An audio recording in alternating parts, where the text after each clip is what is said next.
I'm Rick Bassman. I'm Mina Martinez. The Pitbull is one of the world's most misunderstood creatures. The wildly unfair reputation surrounding these beautiful and sweet dogs has segued into mistreatment and abuse in many forms, and from there, mass euthanasia. Pitbull-type dogs make up only 15% of the canine population, yet 40% of the 2 million dogs killed each year in the US shelters are bully breeds. We're here to change that. It's the lucky few pit bulls who find great, loving, forever homes. But even many of these few first have to travel a path where they're abused, made to fight, banned from entire cities, and abandoned. It takes a rare kind of person with a big heart to open their homes to a Pitbull-type dog. When you do, you're almost always guaranteed to find yourself with an incredibly sweet, loyal, affectionate dog who will love you with all of their heart. It's our mission to advocate for our beautiful bully breeds, to overcome the unfair and inaccurate vilification surrounding the pit bull, to overturn breed-specific legislation, to abolish dogfighting. It is a big mission, and we are dedicated to doing our part, starting right here at the Pitbull Podcast. Please join Rick Bassman and Mina Martinez for a new episode of the Pitbull Podcast every Saturday right here on Podcast One. Hey everybody, Rick Bassman here with an episode of the Pitbull Podcast. Always happy to do this. This is a subject that is nearer and dearer to my heart than any on the planet.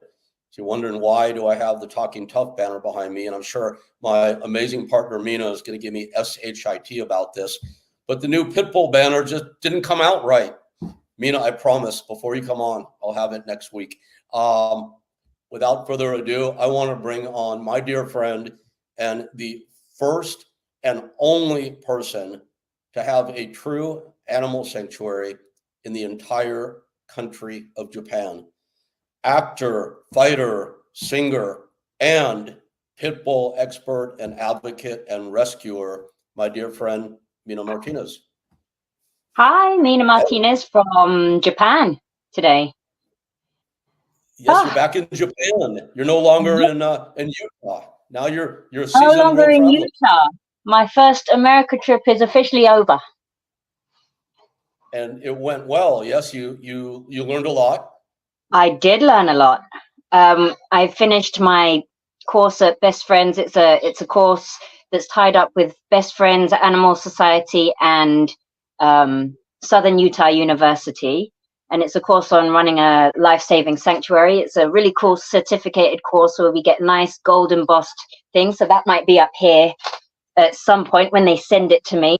I finished. I checked my score grade today. I got 99.97% score.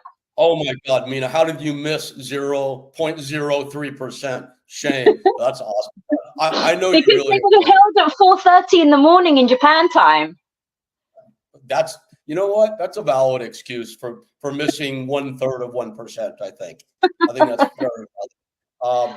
I was talking with our guest tonight for a few minutes before you came on, and I was telling them that one thing one thing of many that I really love and admire about you is that you are willing to learn, because we know a lot of people in the sanctuary world that are sure that they know it all, and from the outside looking in, you can generally see that's not the case. But there's no flexibility there to adapt and to change and to grow and to do what's right for the animals. So I just wanted to pay you a compliment that I love the fact you were willing to open your eyes wide and go in and learn and become even more proficient and more expert than you already are. So good on you. Oh, thank you. That's a really nice compliment. I've just started getting back into studying, and I'm just thinking, why didn't I do this before? So yeah, You did it now. And on that note, with the sanctuaries, I don't know how many true sanctuaries there are in the world that rescue animals. There are fewer that rescue dogs, fewer still that are pit bull centric. I can think of maybe 15 that I know of. And I've had the opportunity at one time or another in my life to visit pretty much all of them. And in some cases, spend some real time at them. And I always say that I believe I've seen everything, and I know far from everything, but I believe I've seen everything, and I have a pretty good handle on who's doing it right and who's not. I don't want to say who's doing it wrong, and I'm certainly not going to name any names, but there are very few in that former category that are professional, that have a plan, that are even tempered, that have nice facilities, that have an enrichment program, and that are doing everything, in my eyes at least, properly, the same way you're working on and working toward and achieving with Animal in Japan. And with that, I made a visit to Northern California. I think maybe it's Central California. I'm geographically challenged. Not too many years ago, and I went to a place called Shadows Fund. I had heard about them for years. I got to spend a little bit of time there, have formed somewhat of an ongoing relationship with the owners and operators since that time.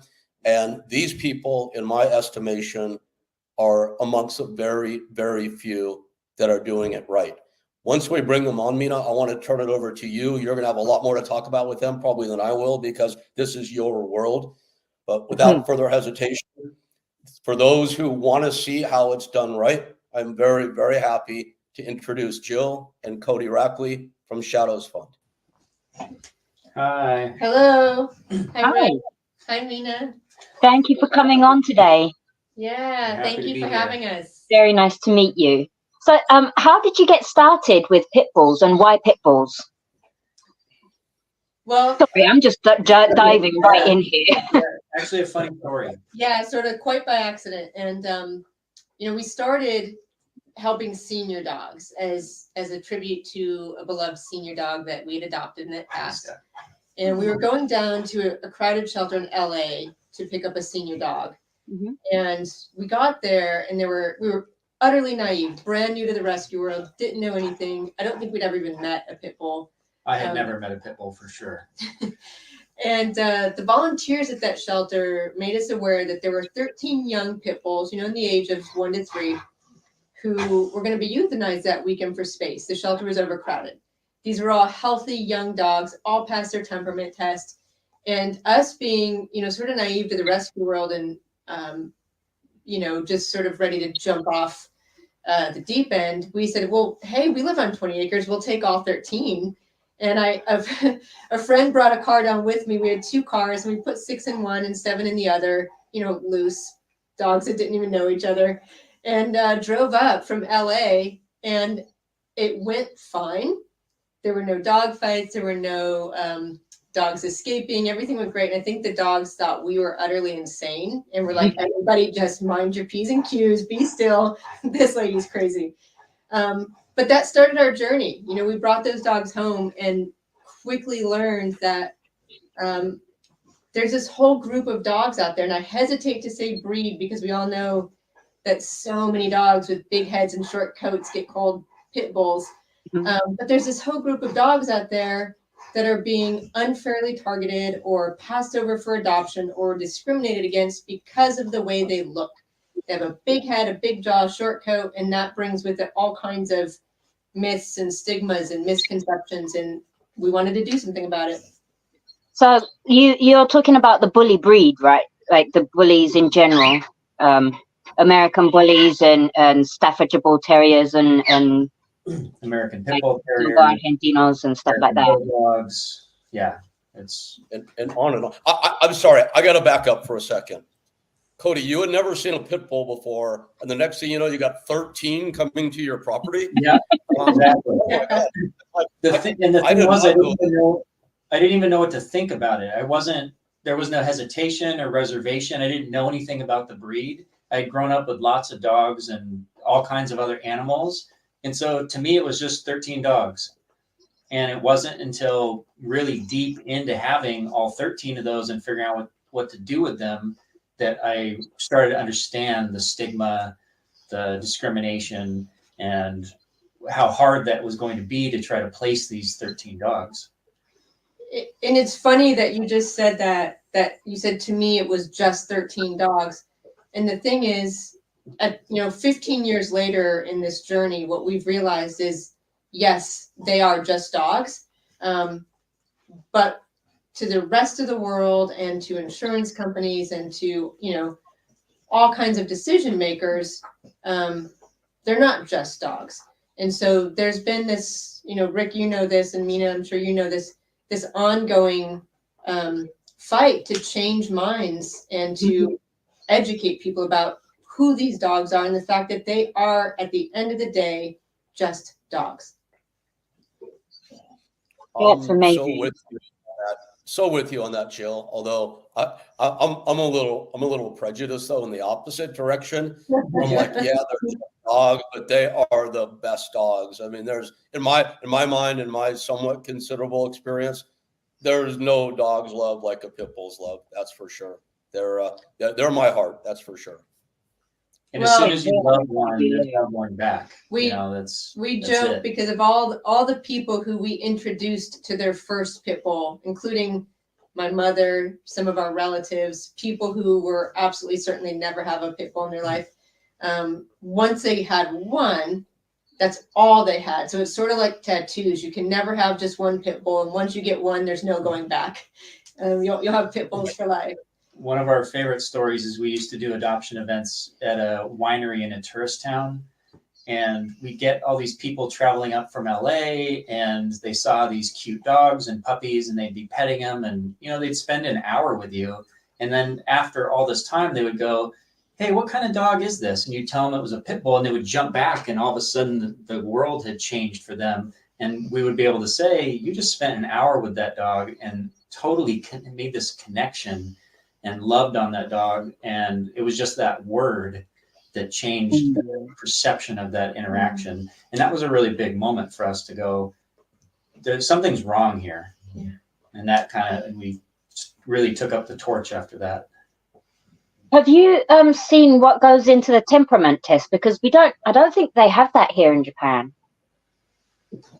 Yeah, so it depends, right? Shelters do their own temperament tests, and they all have various models they might use. There's the National Temperament Testing Association, but if you boil them all down to what do they have in common, it's generally their sociability with humans, you know, being approached by a stranger, their sociability or ability to not react to a strange dog, how they are around resources like food, things like that. And, you know, one of the statistics that folks are always surprised to learn here in the US is that routinely pit bulls test better than 98% of other breeds. They're always in that really high part. They're in the high percentage rate. They test higher than breeds that are common family pets like golden retrievers. Pitties outperform them year after year in the temperament test. And so, you know, for us, this journey has really been about not only dispelling the myths and educating people about these dogs, but just giving them opportunities to connect with one of these dogs so that they can experience what we have all experienced for themselves. So what would be like a great example of somebody that was very, very anti-pit bull, afraid of pit bulls, wouldn't get near one, that you've turned around? And how did that happen? My mom. So I moved out here almost 20 years ago from the Detroit, Michigan area. And my mom moved out maybe a decade later. And we were already running Shadows Fun. And she said, as she was preparing to move out, I'm never coming to that pit bull sanctuary of yours. I don't want anything to do with those dogs. They're dangerous, yada, yada, yada. She gets out here. We introduce her to her first one. Not only did she subsequently adopt a brother and sister pitty pair, she is one of our most loyal, dedicated volunteers. She's here every single day. Yeah, nearly at least every week. She does all their laundry. She cleans for them. She cuddles them. She brings them treats to pass out. She considers herself the grandma to our pitties. So she is just utterly turned around. And, you know, look, we're a sanctuary. So sometimes we get dogs who are court ordered to be sanctuary dogs. You know, maybe they've had some trauma in their past. In our home, we house the dogs who are the most challenging. And my mom, who was a self-professed, person who was afraid of pit bulls, comes into my home every single day and interacts with dogs who courts found to be dangerous. And utter turnaround. I love that. Our dogs. Sorry, Cody, go ahead. I was just going to say, one of our dogs, Jordan, he was notorious. He changed so many minds when we would take him out in public. He would go and just sit next to children. When we would have a party at our house, we'd have people come over that say, "Don't let your dogs out. I'm really afraid of pit bulls." And then by the end of the night, they're in the corner and Jordan's in their lap and they're asleep. You know, he just had this way of like disarming anyone, no matter what their fear was. So he changed a lot of minds and hearts. Yeah. I love that. You know, I've always been very lucky with my pack, and I'll bring them into any situation with people that they've never met. And I know 100% they're going to be golden, and they've turned a lot of people too. But where I'm sensing a big difference between like myself and you two, for instance, you guys seem like so kind and so gentle and so patient. It's like, if I find someone that's anti-pit bull, I have a hard time being nice about it. Can you give me some advice about how I might do a better introduction? Well, you know, look, in the rescue industry and in the advocacy industry, I think we all face the same challenge you do, Rick, in that you take it personally, right? These are animals you care about. Some are your own personal animals. And so when folks express prejudice about them or these unfounded fears, it feels very much like a personal attack. And I think all of us, you know, on our not best days have been much less than graceful. What we try to remember, that's putting it nicely. Yeah. What we try to remember is that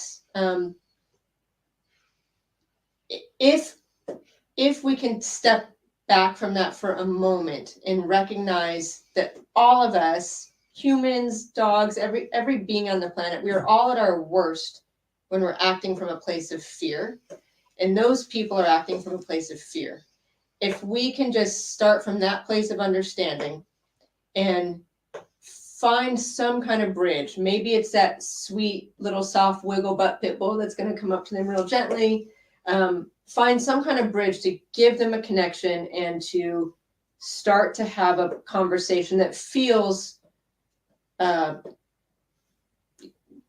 open and not necessarily like an attack from us, then we're going to do more favors for these dogs. We're going to change minds and hearts about these dogs. And it's hard. It's hard to set your personal feelings about that aside, but we have to, right? We do a lot of work in the community doing pet retention, trying to keep dogs out of the shelter, and frequently for behavior issues. And so a lot of times we're going into these homes, talking to a family who is afraid of their own dog, people who didn't do the research or didn't understand what's going on at all. And so we've learned through that experience how to de-escalate the situation, how to bring kind of the emotion out of it. And we always try to focus on what didn't happen, what things could have gone differently, and kind of what, you know, because frequently it's one issue that happened in several years. And the people with that one issue, they forget the other 1,000 days the dog was a perfect angel. And in that, when you kind of bring that perspective in, it does help them try to understand the other side of it. And we put that same tool to use when we're talking to people who really have no idea what they're talking about. That's all such good advice. Thank you. That's super helpful. And so if all else fails, what do? Do you turn the Lhasa Apsos and the Pomeranians loose on them? I wish I had a team of attack chihuahuas. It was a bad attempt at humor. I'm sorry. But, you know, kind of on that note, Cody, you mentioned Jill turned to you for a statistic not long ago. And I want to grind into this just for a moment, if you don't mind. One of you also said something like a golden retriever being less likely to perform well in a temperament test than a pit bull type dog. Now, I'm all into the stats. I'll bore people to death with it, and I don't want to do that to our listeners. I want to spare them. But, you know, I know that's the truth. A golden is going to be a lot. If there was a thing called a bite list, the golden's going to appear above the pit bull. I know that. You guys know that. I think anybody else out there listening to this right now is like, come on, how could that be? The golden retriever? Could you talk about where pit bulls fall in that spectrum and like back that up with some statistics? Well, the very first thing that we always go to is when people talk about how aggressive the breed is, we remind them that statistically, there might be a couple hundred incidents in America each year with a pit bull, and the other, 1,900,000 pit bulls didn't do anything. They were perfect family dogs that didn't bring up any sort of incident. So it's a staggering how many of these dogs live in our society, constantly being the best dogs. One of the best statistics, Rick, to pull out for folks that are trying to challenge you on pit bulls or bite statistics or anything like that, is to get the current year's statistics of how many owned pit bulls there are in the U.S., how many bite reports involving that breed, and we'll set aside for a moment that most bite reports mislabel breeds, but we'll set that aside. If you look at how many are owned and how many bite in a year, something like 99.99999% did nothing but be good dogs. And so, when you throw that back at people to say, okay, well, sure, there were 200 bites this year out of over 2 million owned pit bulls, then it starts to put it in a perspective that they can wrap their brain around. Nobody's writing headlines that say my pit bull was a good dog today.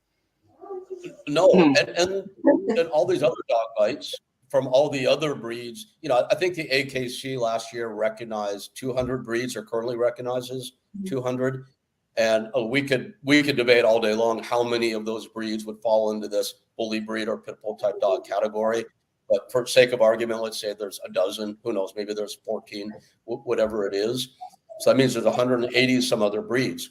And when those dogs bite, they just don't report the breed. They say dog bites. Correct. It gets reported at all. Yet a pit bull type bites, or anything that remotely even looks, the big head, as you said, bites. Yeah. It's going to be reported as pit bull goes on a rampage. And I think that's part of the problem. I don't know what to do about it, but I think that's part of the problem we face every day. Yeah, no, it absolutely is. There's the media bias. I mean, there's whole books written about the media bias with pitties. And, part of that is the quote unquote sexiness around using the word pit bull in your headline. People still associate those dogs. It's okay, guys. Who's barking and getting everybody worked up here? Not a pit bull. It's one of our German shepherds. Your pup is beautiful. Your pup is looking right at us right now. Who is that? Which one? The white one or the? Yes, the white one. Look, and now she's looking at you. This is Butters. And Cody just went to reassure our German shepherd, who I think is hearing strange voices and is doing his job as a shepherd. So, coming back to the media bias, so Rick, there's, because of, the 80s and 90s and dog fighting in the headlines and, if it bleeds, it leads, using the word pit bull is more attractive to media, and it grabs people's attention. And so you're absolutely correct. If there's any other breed involved, it will say dog attack, dog bite. If it's pity, it names a breed. And not only does that create an unfair bias, but as you already pointed out, more times than not, that dog labeled pit bull, maybe another breeder, in most likely cases, is a mix of, like Butters here, a Heinz 57. Yep. There was last year in Japan, because I've got tattoos. I'm not very well viewed in Japan. I've got pit bulls in the garden and stuff, and the police came by, and he told me there were 3 policemen that came to do like a report and stuff, and one of them said, quite recently there was an old Japanese man, and he picked up his infant grandkid, and his pit bull that he owned got jealous and bit the baby's head and killed the baby. And that was a pit bull. And so be careful of your dogs. And it kind of rubbed me the wrong way. And after he left, I checked on Google and I looked up the story. It was actually a golden retriever that did it.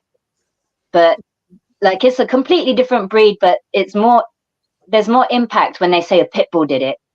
So like this fear comes out of just the name.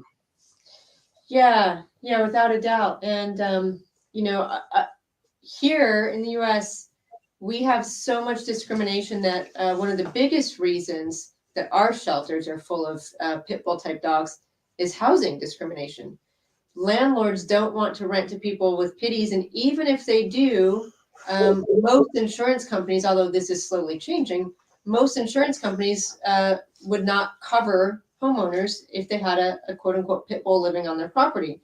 And so, shifting perception and educating people about this is vital, because they're good dogs dying in shelters because of the way they look, simply because the people who love and care about them cannot find housing. Here in California, and Rick, I'm sure knows this, we're a state of, mostly renters, and people that have pitties that try to move and try to find pit bull friendly housing, it's next to impossible. And so these really beloved family dogs end up in shelters because their family has to choose between their dog and a roof over their head. And that's not a choice anybody should ever have to make. I just want to interject. Oh, go ahead, Mina. I'm sorry, please. I was just wondering if there's the same kind of thing with any other breed in any of America, like a German Shepherd, if there are restrictions on those as well. Yeah, it's not as prevalent as with pitties, but there are some insurance companies or landlords who will include other breeds in the list that they call the aggressive breeds, and that would be Rottweilers, German Shepherds, Malinois. Yeah, Belgian Malinois, dogs like that. But for the most part, it's the pitties. What's interesting here, Mina? No, that's right, and it goes back to the media bias again. In the 70s, Joe and Cody, you guys probably aren't old enough to remember this. I am, I admit it. In the 70s, the feared dog breed was the German Shepherd. And then after that, it was a Doberman Pinscher. Then after that, it was a Rottweiler. And they each had about 7, 8, 9, 10 years shelf life as being like the poster child for the bad dog movement or bad dog breed. Then the Pit Bull came along, and that's outlasted everybody else times 2 and more. It's like 20 years now. And my whole theory on that, and Jill, you articulated it so well, is that it's media bias. Social media didn't exist till 20 years ago. So that, in my mind, is what's perpetuated the reputation surrounding the breed. And, I'm like so not into politics, but I call that fake news. It's fake news. Well, it's unfortunate. And what do we do about it? That's the question. We had a family that we helped with a legal case, and it was a local story. It was a minor injury, but the headline in the newspaper was "Pit Bull bites neighbor," something like that. There were people from all over the world that were anti-bully breeds that were logging in, creating accounts on this local newspaper, and just filling with these hateful messages. It was the strangest thing that we'd ever seen. Yeah. And there were hundreds of these people, and only a dozen local people that were offering their support because they actually knew the facts. So there's that just hateful drive from that other side of the opinion that they really go out of their way to make a problem for everybody else. How did you handle that situation? There was nothing we could do. We started to kind of mount a response, and then we decided to ignore it because there were just, I don't know if it was 1 or 2 people with a dozen accounts or if it was dozens of people just spewing this garbage. But we had to just kind of disconnect and focus on helping the family. But you sort of find that on a lot of social media pages where anything involving a pit bull gets brought up, there are these groups, I kind of call them pit bull hate groups, that show up, and they're trolls. It's almost like maybe they've set up a word search to get alerted, but they show up on these posts that involve pit bulls, and they'll just absolutely flood it with hate. And kind of as Cody was saying, we don't add fuel to that fire by engaging in what is actually a sort of a fake conversation. they're not looking for anything but to be hostile. Yeah. Yeah. It would be so nice to have that much time on your hands. It's a shame. It really No is. purpose. So we all know, I think we're all painfully aware of what the problem is. I think we're all doing the best we can in our part, to save one dog at a time. And you guys, Jill and Cody and Mina in particular, you guys are doing great work with that. What can we do, if anything, to have a larger impact? Is this insurmountable? Do we just have to keep our eye on our own backyard, or is there more that we can do to turn this around?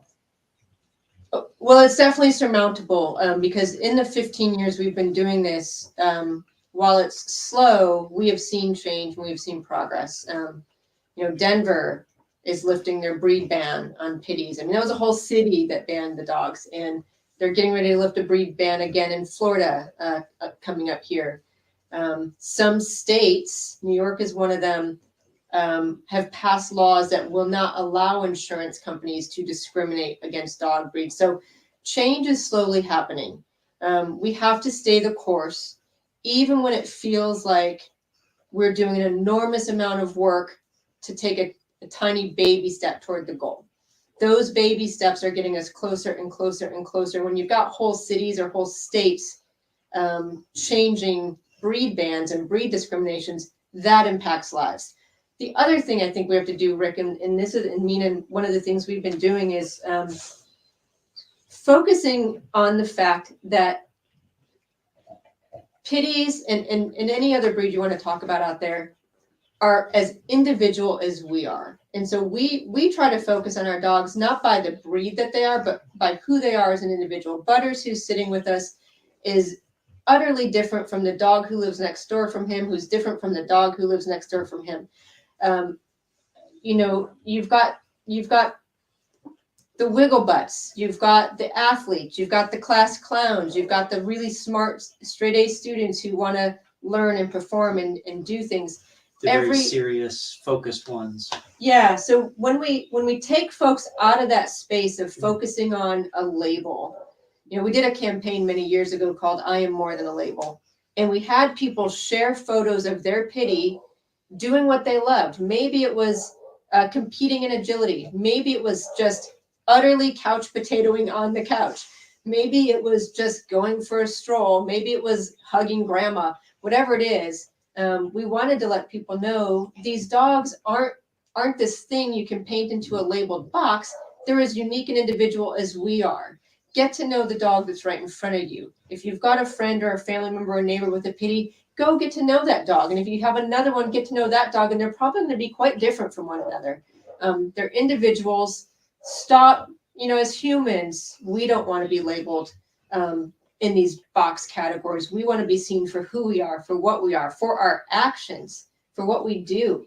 And we should extend the same courtesy to the four-legged friends we share the planet with. I love that. And, Jill's like, Cody, I think Cody knows, I come largely from, and Mina too, comes from a fighting background. I come from the mixed martial arts world and the pro wrestling world. And it's like some of my best friends on this planet, I don't know how else to say this. It's going to sound so un-PC, but some of my best friends on this planet are like the world's largest, scariest looking black men. Okay, so there, I said it. I don't know how else to put it. And I can be out with them and I will see people cross the street to avoid them. And then I'll see people that maybe had crossed the street, but somehow didn't, and ended up engaging with them and going, oh my God, this is like the nicest person I ever met. Oh, he's so smart. He's so articulate. He's so sweet. I mean, it's like that's how I see these dogs. And it's like, absolutely. I don't even know my point of this. I had to bring it up. It was on my mind by listening to what you said. So would it be cool if a person naturally had a prejudice against a large black guy? I don't think that's very cool, just because he's large and black. So I wish people maybe would think of it that way, or whatever, however they might typify a person. That's what's being. The other piece of that I think is really interesting is the incredible range of what a pit bull is. It can be a 30-pound little thing that doesn't look anything like it's 150-pound counterpart, you know. It's such a mixed bag of physically what they can look like. You know, why did people decide to put all of those things in the same category? It doesn't make any sense to me. Yeah, and that's a whole nother problem. Like what is a pit bull, right? And it's an endless debate. But let me ask you this: on that note, in terms of temperament, in terms of the makeup of let's say these 12 or 14 different breeds are all pit bulls, including Cody, the 35-pound Staffordshire Bull Terrier, and the this is a stretch, but 150-pound Bull Mastiff, because some people would call that a pit bull. How would you describe this dog as a living being? Their brain, their heart. How would you describe a pit bull? Not physically, the essence of them. Well, the first answer to that for me is that I wouldn't until I met that individual dog. The same way I wouldn't describe your friend who's the big professional fighter black man until I met him. Generalizations, even in a good way. And, you know, as pit bull lovers, we tend to want to generalize the great things about this breed that we love so much. And of course, you can have breed similarities. We all know, you know, border collies have breed similarities. Terriers have some breed similarities. There are things that we see and love in our pitties. You know, the way they connect to humans, their loyalty, their affection, their little wiggle butts, all that stuff. But at the end of the day, they're still individuals, and who they are and their experiences and the way that they feel about and connect to the world is unique and different. And I don't think I would try to describe one until I met that particular dog. And that's what I would say to someone, you know, let me meet your dog, and then I'll tell you who your dog is. Can you introduce the dogs that you have there? Yeah. Yeah. I don't know How if do you know about them? he's kind of asleep. This is Butters. And Butters is absolutely one of those dogs who, if you look at his shelter paperwork, he's called a pit bull. But if you were to DNA test him, he's probably got about 30 different things in him. And behind me here, if you can sort of see her. Yeah. That's his best friend, Red. Not a pit bull. She's a little shepherd mix who came here absolutely terrified of everything, and Butters just won her over. She was afraid of humans, loves other dogs. Butters, being the amazing, gentle soul that he is, kind of comforted Red, and now the two are inseparable. And off camera, we have a third dog, a little black pitty named Jack. And the three of them share this room. We're actually in their room. We're doing this podcast from Butters' room. And they're amazing. They were all just shelter dogs who, you know, had experiences in life that made it hard for them to thrive in a traditional home. They needed more time. They needed a whole lot of understanding. None of that had anything to do with their breed. It was just their life experiences. And so they came here to the sanctuary where they get to just be who they are. And Butters is a court-ordered, dangerous dog, you know, that's just had some really unfortunate experiences. And he's not quick to trust people, but he's just the sweetest thing you ever met. And he is friendly with other dogs, and he's just a gem. So, but Butters is a court-ordered, dangerous dog. I don't know about you, Mina, but I'm pretty terrified right now. Yeah. Good.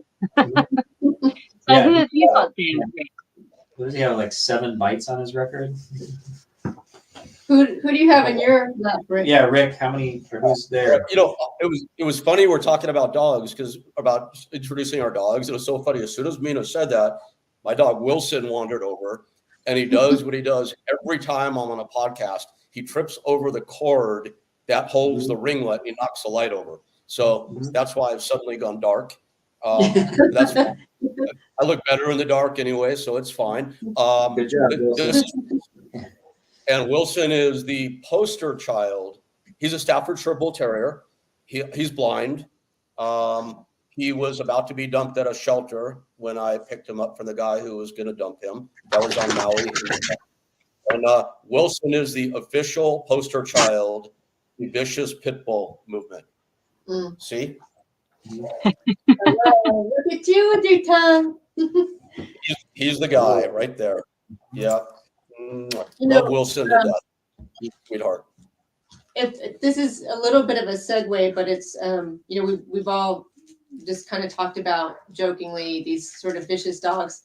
But being a sanctuary, we get the dogs with behavior quirks, and we like to get into the weeds a lot on dog behavior and what causes it, and because it's pretty rare that dogs quote unquote snap.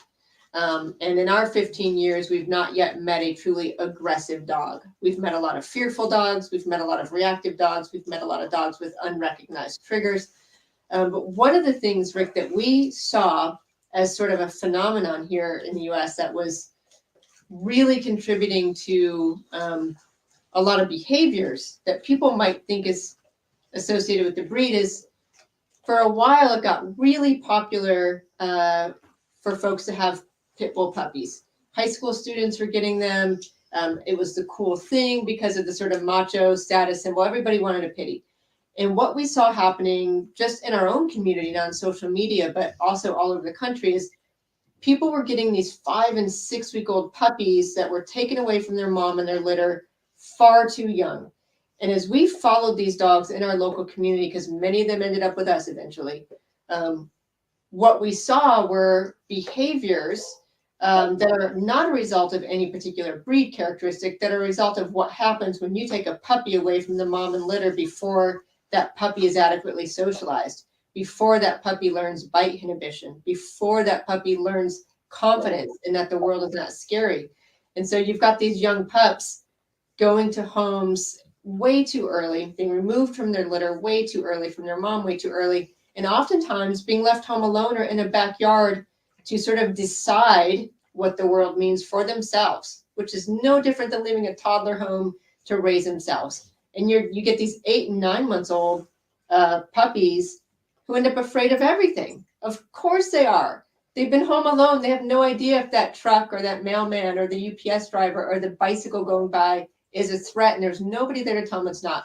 So what you see is these 9-month, 10-month, year-old pitty mixes ending up in shelters for reactive and fearful-based behavior. But it's this cycle that you can trace back to puppyhood in these early experiences.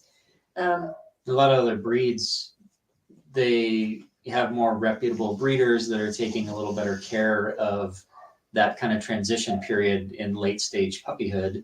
And it's these kids that are selling them for a status symbol or for money or whatever. So, these dogs have suffered more than the average, dog in that way. They've been taken advantage of in that way. Oh my God. I mean, pitties, they've been misunderstood. They've been exploited. They've been discriminated against. They've been, overbred and taken away from their families too young. All the worst things that humans can do, whether with bad intention or good intention but lack of information, we've done to this breed. And yet, aren't they always just right there, ready to forgive and be happy and wiggly and greet you? And when you look back at the Michael Vick case and all those pitties that were rehabilitated and went into homes, as humans, we would never be capable of that level of forgiveness when you consider the atrocities those dogs suffer. And yet that is not the exception. That is the rule. Anytime they go in and take these dogs out of fighting situations, the very first thing those dogs are doing is running up to their rescuer with a little wiggle butt and happy and face kisses, just ready to forgive that human despite what their experiences have been. And boy, does that say a lot about the resilience of dogs. Yeah, to answer your question earlier, Rick, to describe the breed, that's the word. It's resilient. I can't imagine another dog that goes to that length to just show its joy and everything. The German Shepherds here, they're such drama queens. They get a little stick in their toe and it's the end of the world. And these guys, suffer such horrible things, and they're ready to meet every day with joy and forgiveness and happiness. It's remarkable. And to be honest, it really drives what we do because we see what they do. Yeah. They've kind of guided. That's so. I mean, Cody, you said resilient, and you're so right. And Jill, you were talking about their loving nature, and that's, it's always been my experience. I've had my hands now on, nowhere near the amount of dogs that Jill and Cody and Mina have, but I don't know. I've probably had my hands on 1,000 pit bulls, pit bull type dogs. I've been bitten once, and that was separating a fight, and I know it was not intended for me. 3 of my 4 dogs here at home, Wilson included, were pretty severely abused to horribly severely abused. Eos being at the height, and Eos and Mina have a special relationship. And this dog was slit open from throat to the bottom of her belly, thrown against walls. I mean, you name it. And if you met her now, heck, if you walk, I don't want to say this to any would-be burglars out there, but if you walk, you already know what I'm going to say. If you walk right now and you laid on your back on the floor looking up at the ceiling, and my 4 dogs in the room, you're in danger of death by licking. That's pretty much it. And they forgive and they love, and that's my experience of the breed after more than a few encounters, for sure. It's funny that you say that. I was at a home just about a week ago. They just adopted a new dog and wanted some help introducing the existing dog and the new dog. And the new dog's a big old beautiful pitty mix, and they said, we love how big he is. We had an intruder here not long ago, an attempted break-in, and maybe that's going to change now that we have this dog. And I said, if you've got a pity thinking he's going to stop intruders, but he's going to welcome them in. Like when they come in, he's just going to go. Let me show you where the treat jar is. Yeah, rub my belly, scratch my butt. Like they're not guard dog breeds. They love humans. I mean, pitties. Sure, you're going to come across in any breed dogs that have had, some fear, some lack of socialization, but by and large, and almost at a disproportionate level compared to other breeds, pitties just love humans. They are connected to humans. They, instantly want to be your friend. And, it's funny that people think exactly the opposite about them, because almost any other breed is going to be better suited to be that kind of guard dog breed than a pitty. Yeah, and Mina, that's been your experience. I mean, you got into this rescue world through large pit bull type dogs, right? Yeah, exactly. This is kind of, my head's been thinking about this for a while now, like the whole media, like sensationalizing pit bulls. I was talking with one of the students from the course, and we were talking about how the media destroys whole breeds and whole like chunks of animals, especially pit bulls, by just like sensationalizing. And one of the things that came up was, there was a concert in, I think it was Las Vegas, and there was a big shooting, and it was huge news. And they interviewed one of the guys who was a victim in the hospital, and they were talking about how the human race is coming to an end and it's all terrible. And this guy was like, no, I saw one really, really bad guy and thousands of just amazing people coming together, helping each other, like carrying each other, bringing water. Through all this panic, everyone was coming together, and that really got me. I almost cried. Sorry. Yeah. But that happens with pit bulls as well, doesn't it? It's like one bad thing happens, and then they really zero in on that and just milk it for everything. And it's a shame. Yeah. I think I swallowed a fly. That's a first. That's a podcast first. Well, Oh, no. while you're trying to expel the fly, Mina, can you lean a little bit to your side and show off that photo of you with your 2 little babies, 3 babies back there? 3 here. I think I ate it. Sorry. Yeah, this is Ella. She was my service dog. She's my first pit bull, and she died last year. That's Roxy. She's in the garden. And Louis, he didn't last long. He died of a bee sting, like a reaction to a bee sting. Oh no. Which, it broke my heart. But yeah, Roxy's still very much alive and kicking, and for some reason people are afraid of her when they come in, but it's the other, like the big fluffy dogs that you have to watch out for, because they're the ones that will bite. Roxy will never ever put her teeth on you. Yeah. So Jill and Cody, you started this journey 15 years ago. I still trying to get my head around you just taking 13 bullies home. I don't want to get into the shelter that let you adopt 13 bullies, but that's a story for another day. Right? What became of, so it's 15 years. I would imagine that sadly none of them are any longer with us, because it's been 15 years. Oh my God. Wow. Amazing. He still lives with us. What became of this? Still alive? Yeah. What became of them? So actually, 2 of them are still alive, because one lives with us and one is alive and well up in Portland. They're both 15 years old. And the rest were all but 3 were adopted of those original 13.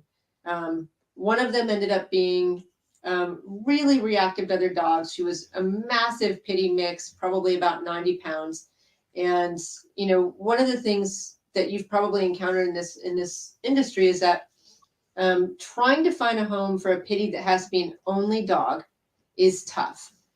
So many people are not open to the breed.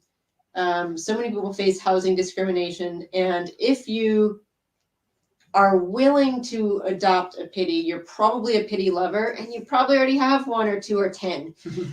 So placing a pitty as an only dog is a real niche market, right? It's usually that person who just lost the last of their 10 pitties and they have room for an only dog. But so she ended up staying with us, and 2 others did as well, that were either, you know, one had significant chronic health issues that nobody wanted to take on, and the other was just a super shy little wallflower that wanted nothing to do with any strangers, but bonded to that other dog. So 3 of the 13 lived out their lives with us. One is still alive. He's 15. He's kicking. He's doing great. Indestructible. He is the patriarch of our pack, doing amazing. And the rest found homes, and most of them have since passed, but they found homes, lived out wonderful, beautiful lives. And, you know, I'm so glad that we were as naive as we were back then, and that we just took a chance and brought all those dogs home, because they would have died the next day. Well, bless you guys for your impulsive decision. Look what it turned into. And here you are all these years. That's beautiful. Amazing. You know, leading the charge for the betterment of the pit bull.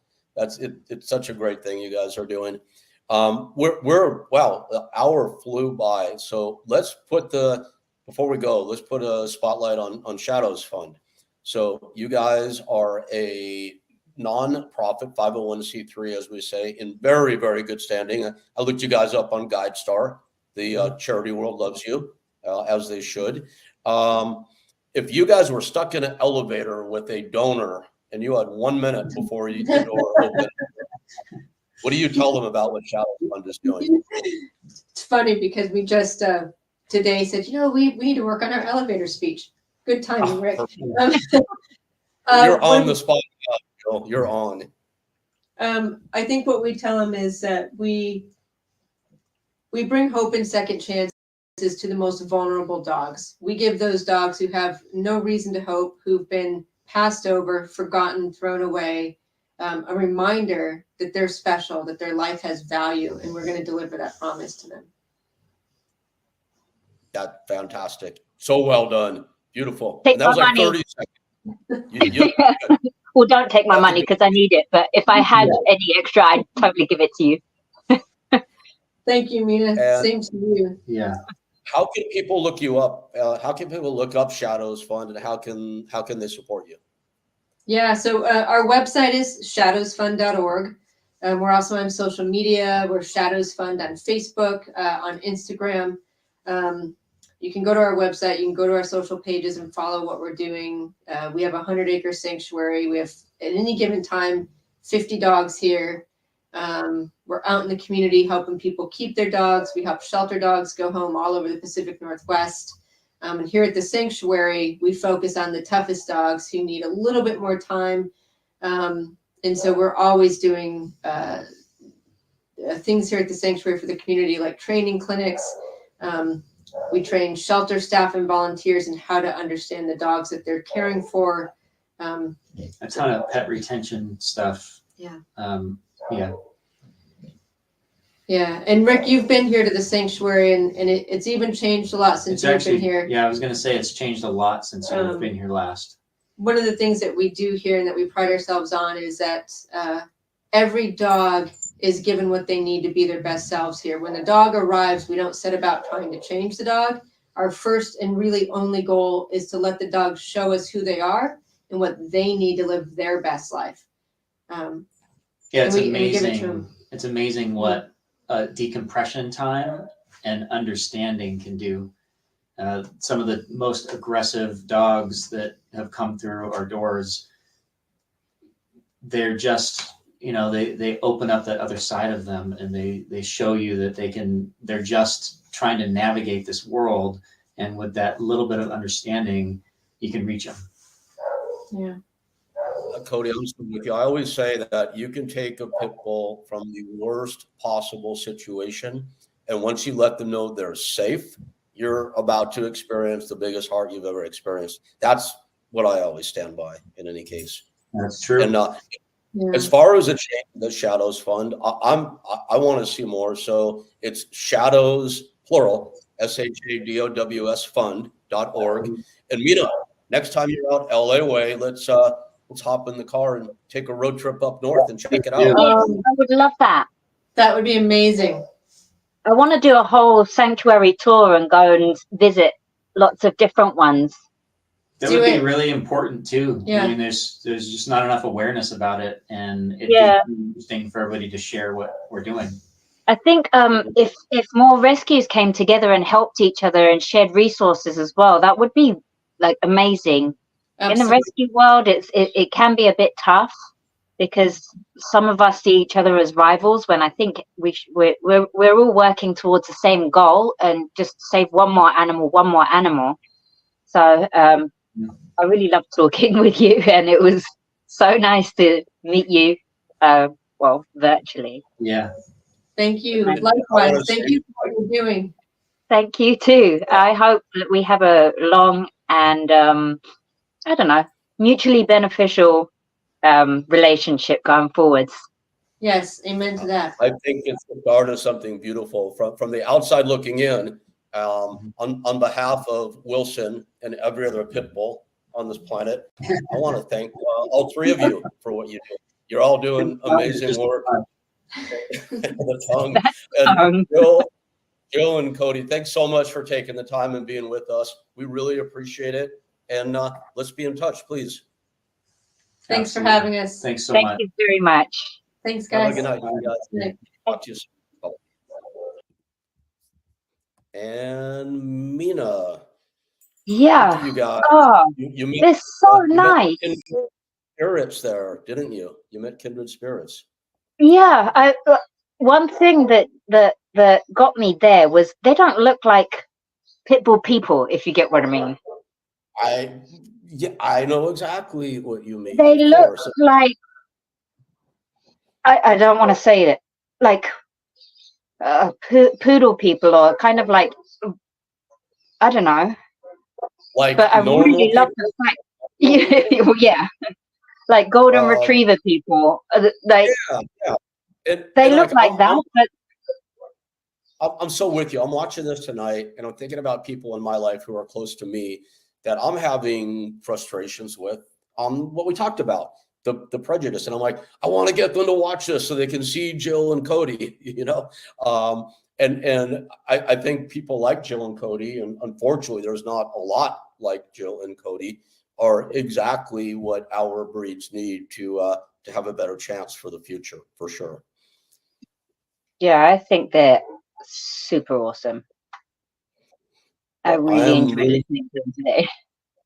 I'm so glad you guys could meet. And as always, I know that you're in the middle of it, middle of day, Japan time. You have a lot of animals to care for at Animal Sanctuary, because we always want to talk about Animo, A-N-I, or I want to anyway.